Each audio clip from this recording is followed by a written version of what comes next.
Eis que surge o número 144.000, que seria apenas um símbolo. Refere-se a Israel ou à igreja? E que importância tem isso para a nossa vida espiritual?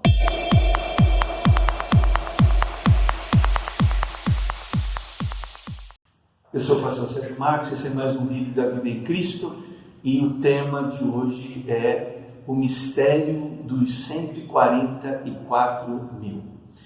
Então esse capítulo 7 do livro de Apocalipse é uma pausa.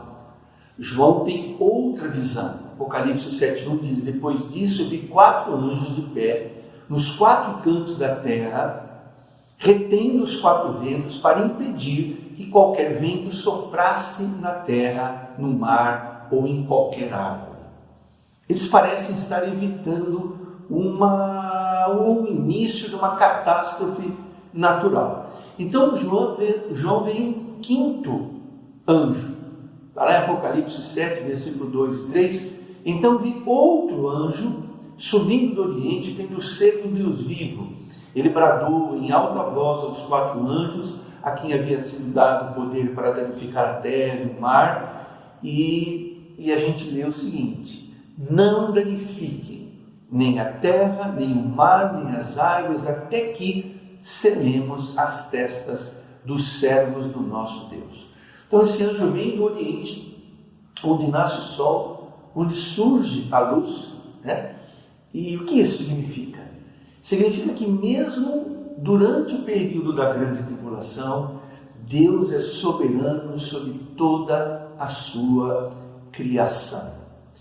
É muito importante os pequenos detalhes, muitas coisas passam desapercebidas no livro do Apocalipse, mas a soberania de Deus, ela salta aos nossos olhos, mesmo diante de todos os flagelos e dificuldades que a sociedade, que o mundo no modo geral vai enfrentar. Deus tem tudo sob o seu comando. Então são seladas aí as 12 tribos, né?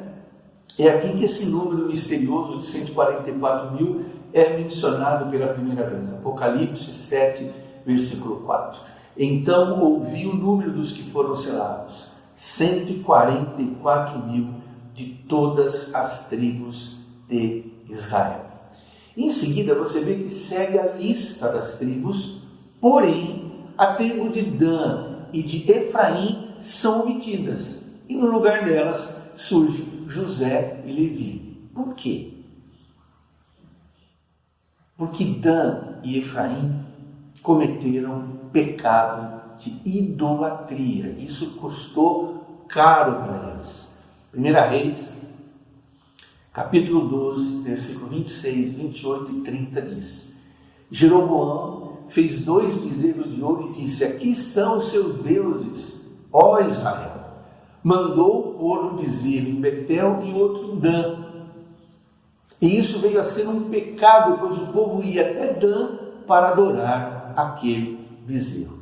E de Efraim, o que se diz? Oséias capítulo 4, verso 17. Efraim está ligado aos ídolos. Deixem-no só. Então percebe, isso é algo muito sério e que nós devemos tomar todo cuidado.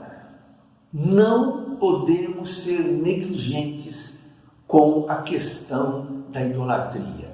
Não podemos brincar com Deus nessa questão. 2 tribos são excluídas na lista de Apocalipse, capítulo 7. Deuteronômio 29, verso 18 e 20 dizem o seguinte: cuidem que não haja entre vocês nenhum homem ou mulher, clã ou tribo, cujo coração se afaste do Senhor nosso Deus, para adorar os deuses daquelas nações. Todas as maldições escritas nesse livro cairão sobre ela, e o Senhor apagará o seu nome de debaixo do céu. Veja como é sério.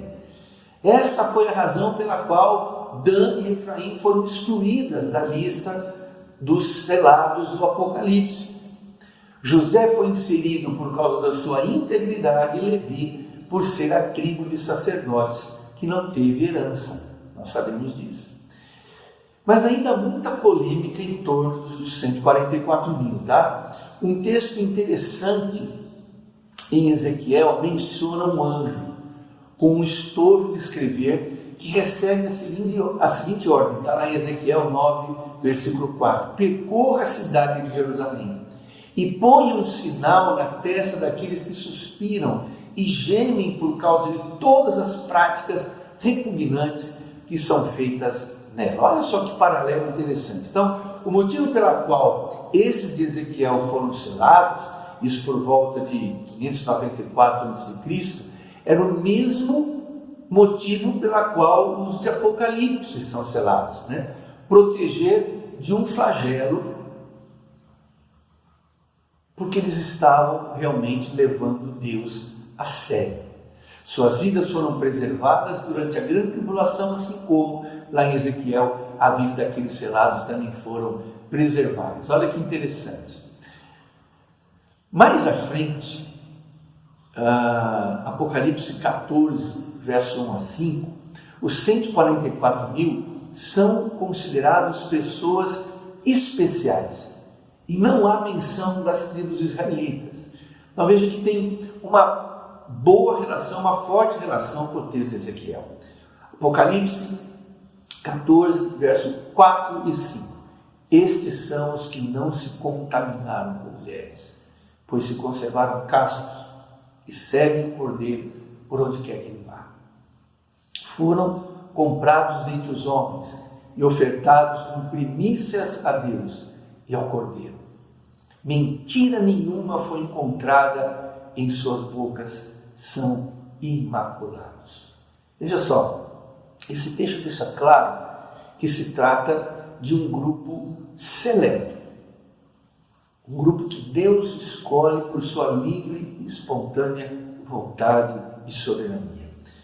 E não há nas Escrituras nada que indique que esses 144.000 vão ser evangelistas durante a grande tribulação, como frequentemente é ensinado. Você vai ver aí em alguns comentaristas que tem vídeo, tem canal no YouTube ou alguma literatura, tá? Que eles seriam evangelistas, ou eles seriam profetas durante a grande tribulação. Isso não está muito claro, a Bíblia não diz isso de maneira muito objetiva. Então o papel deles, ao que parece, é ilustrar o poder preservador de Deus nesse pior momento da grande tribulação, onde todos vão estar blasfemando, vai haver muito pecado, vai haver muita rebelião contra Deus. Deus consegue preservar gente fiel, mesmo em meio a tanto flagelo, como Jó, né, que foi muito flagelado e que nunca perdeu a sua fé, nunca perdeu a sua integridade. Tá? Então, não há razões também para a gente pensar nesses 144.000 como apenas um símbolo, pois 12 tribos de Israel e 12 apóstolos não foram simbólicos, foram reais. Tá? Então vamos agora à grande multidão. Um pouquinho mais à frente, Apocalipse 7, versículo 9 diz: depois dessas coisas vi, e eis grande multidão que ninguém podia enumerar, de todas as nações, tribos, povos e línguas, em pé, diante do trono e diante do Cordeiro, vestidos de vestiduras brancas, com palmas nas mãos. Aqui está a igreja, formada de judeus e gentios, uma linda representação da igreja. E aí um ancião faz uma pergunta retórica a João, tá? Que ele mesmo, o próprio ancião, responde. Apocalipse 7, verso 14. São esses os que vêm da grande tribulação. Lavaram suas vestiduras e as alvejaram do sangue do Cordeiro. Que multidão é essa? Essa é a multidão formada por aqueles que não se sujeitaram ao anticristo, não aceitaram a marca da besta e foram martirizados por sua fé. Ao contrário dos 144.000 que tiveram suas vidas preservadas. É muito claro isso, né? Isso é essencial aqui na interpretação desse capítulo 7. Então, essa pausa, o capítulo 7 é uma pausa, né, na cronologia do Apocalipse, antecipa o que está um pouco mais à frente, provando que Deus tem a história em suas mãos. Tá? Uma prova disso, Apocalipse 7, versículo 15 a 17, diz: razão porque se acham diante do trono de Deus e o servem de dia e de noite no seu santuário.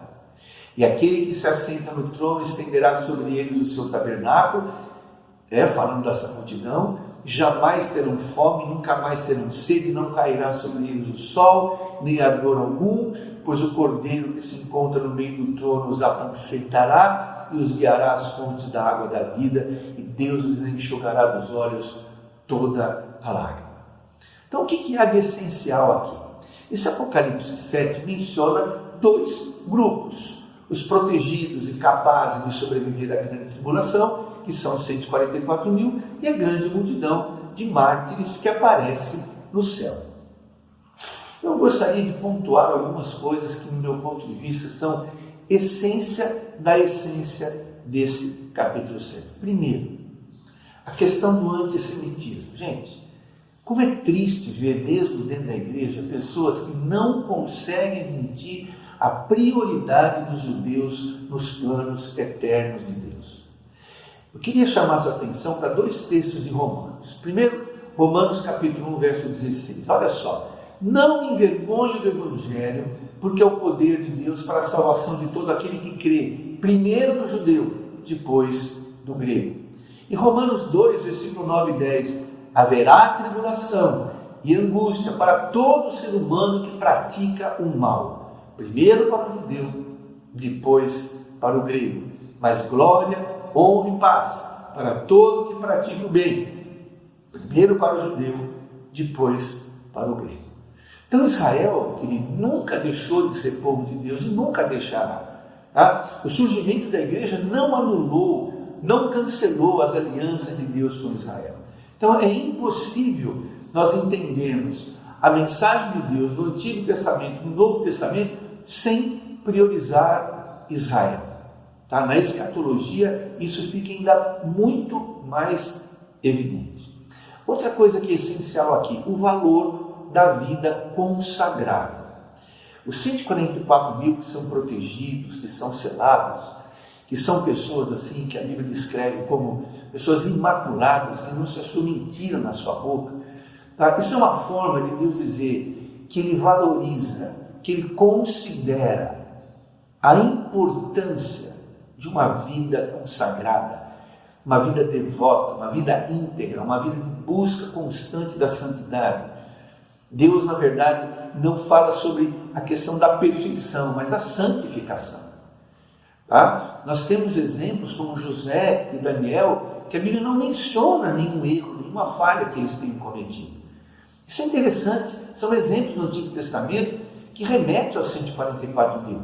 Pessoas especiais, separadas, porque levaram Deus a sério as últimas consequências e viveram uma vida irrepreensível.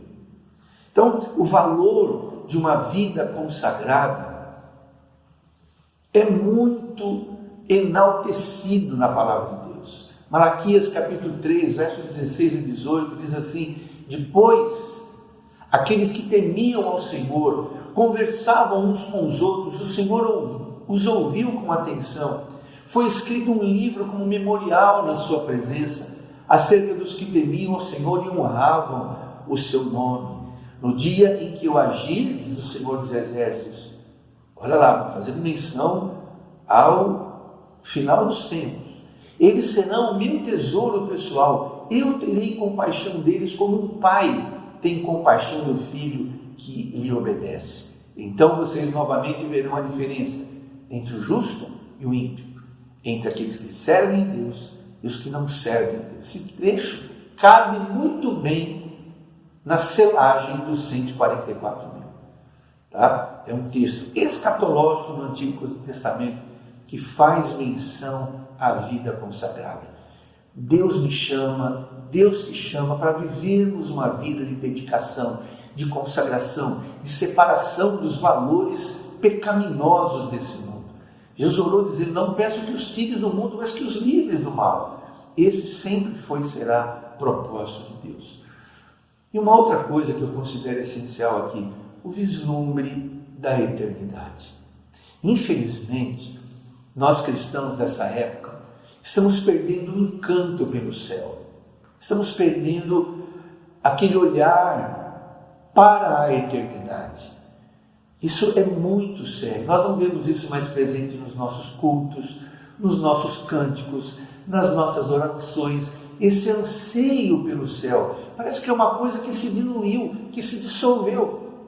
Nossos cânticos são muito voltados para esse presente século. Ou seja, muito do que nós cantamos são coisas seculares e não eternas. Isso é grave, isso é muito sério. Infelizmente, o conforto desse mundo tem fechado os nossos olhos para as glórias celestiais. Hebreus capítulo 11, verso 27 diz que pela fé Moisés abandonou o Egito, não ficando amedrontado com a cólera do rei, antes permaneceu firme como quem vê o invisível.